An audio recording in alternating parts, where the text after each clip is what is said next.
নমস্কাৰ সকলোকে পুনৰবাৰ স্বাগতম জনাইছোঁ মোৰ চেনেলটিত। আজি মই চৰকাৰী চাকৰিয়াল তথা পেঞ্চনৰ সম্পৰ্কে এটি গুৰুত্বপূৰ্ণ ইনফৰমেশ্যন লৈ আহিছোঁ। ভিডিঅ'টি আৰম্ভ কৰাৰ আগত সকলোকে ৰিকুৱেষ্ট, আপোনালোকে কাইণ্ডলি মোৰ ভিডিঅ'টি স্কিপ নকৰাকৈ শেষলৈকে চাই থাকিব।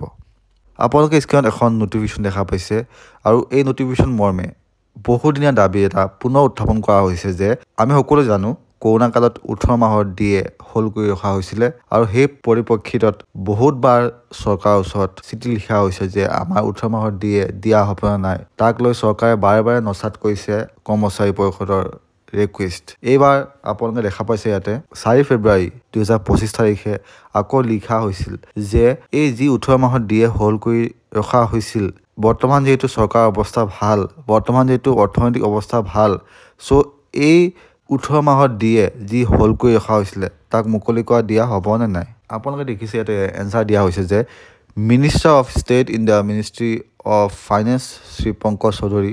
মই এবাৰ পঢ়ি দিছোঁ।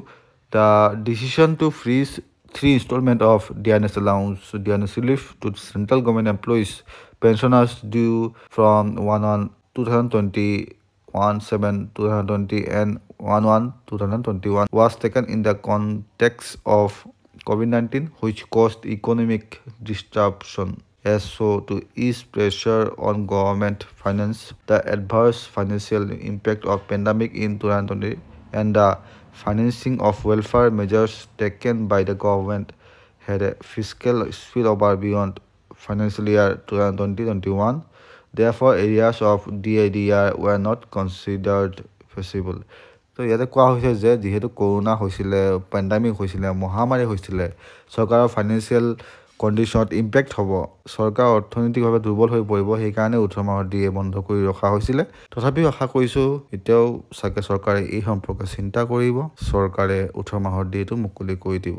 চ' এয়া আছিলে আজি ইনফৰমেশ্যন। লগ পাম আন এটি ভিডিঅ' লৈ, তেতিয়ালৈকে ষ্টে হেল্ডি। Bye bye. জয় অসম, জয় হিন্দ।